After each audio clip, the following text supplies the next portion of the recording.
des membres du conseil municipal. Nous sommes heureux de vous accueillir pour cette cérémonie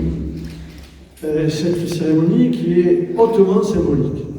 Il s'agit de la remise du livret du citoyen.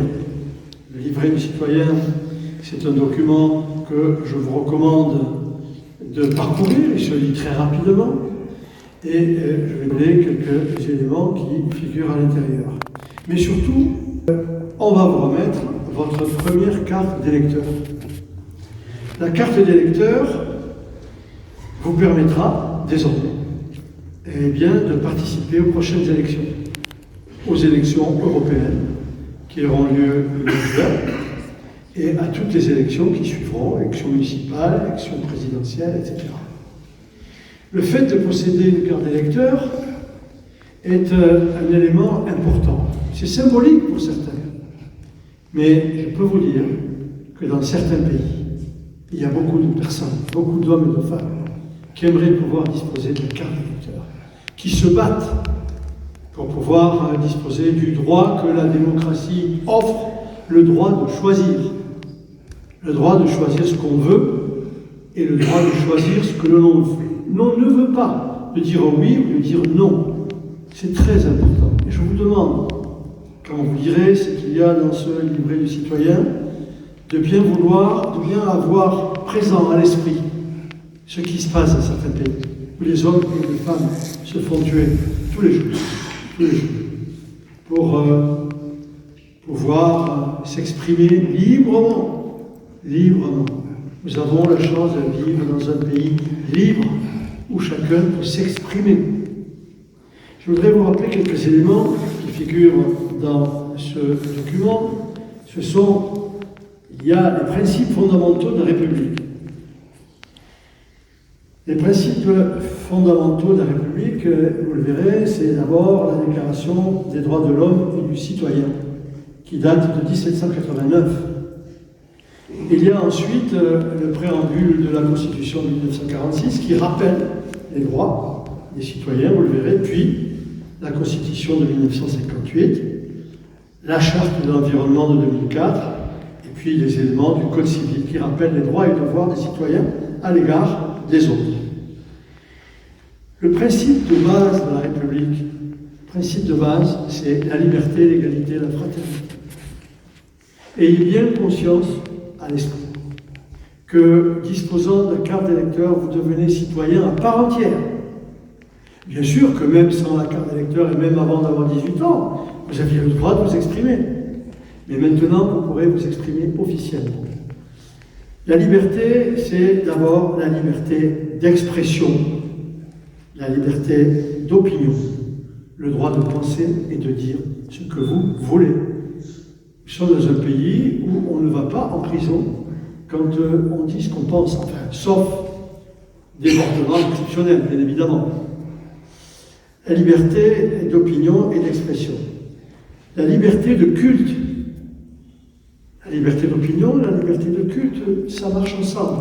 Vous avez le droit de vous soumettre à n'importe quel culte que vous aurez choisi, ou qui correspond à ce que vous pensez au fond de votre cœur. C'est libre en France. La liberté d'entreprendre. Là aussi, il n'y a pas beaucoup de pays où on a la liberté d'entreprendre, on a une idée, on décide de la mettre en œuvre, on se fait aider chaque fois que possible par les collectivités, les chambres consulaires, etc. Et vous pouvez réaliser et créer votre entreprise si vous le souhaitez. La liberté d'entreprendre, c'est la liberté d'agir, bien évidemment, en assumant les responsabilités des décisions que vous prenez.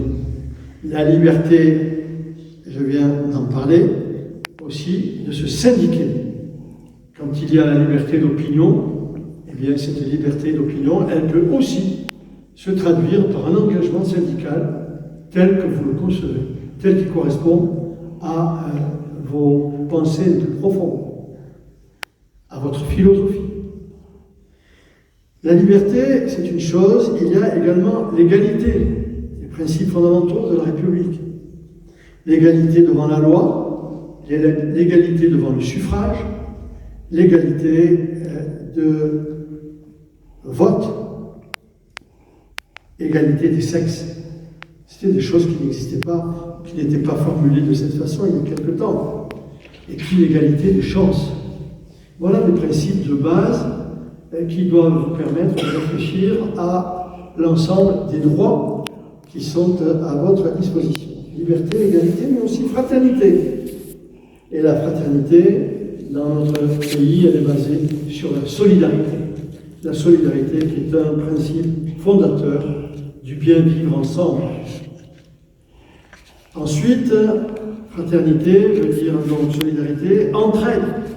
S'il y a solidarité, il faut que le principe d'entraide se traduise entre générations et se traduise entre citoyens, quels que soient les citoyens. Mais, bien évidemment, cette fraternité, cette solidarité, cette entraide, elle s'exerce en fonction du principe de base qui est celui de la liberté. De parler de vos droits, mais derrière les droits, il y a aussi des devoirs. Et il est bon de rappeler que les devoirs fondamentaux sont eux aussi énoncés dans les grands textes qui forment la constitution de notre pays depuis les principes fondamentaux. Dans les devoirs, il y a le respect de la loi. La loi, c'est l'encadrement, le cadre juridique qui permet aux concitoyens de bien vivre ensemble en fonction de règles bien précises. Respecter les biens, respecter les personnes. Il y a aussi derrière le respect de la loi, la fraternité, je vais parler. Il faudra payer ses impôts. Vous avez le temps d'y penser pour certains, mais ça veut dire que ça fera partie aussi. Et puis il y a l'engagement national. L'engagement national peut se traduire de diverses façons si on a envie de servir son pays. Ça peut être en adhérant au service national universel, par exemple. Voilà quelques réflexions qui me permettent de vous dire que ce jour est un jour important ici. Et je vous remercie d'être venu pour cette cérémonie qui est hautement symbolique, je le disais en propos liminaire, qui va nous permettre de vous remettre à chacun votre carte d'électeur.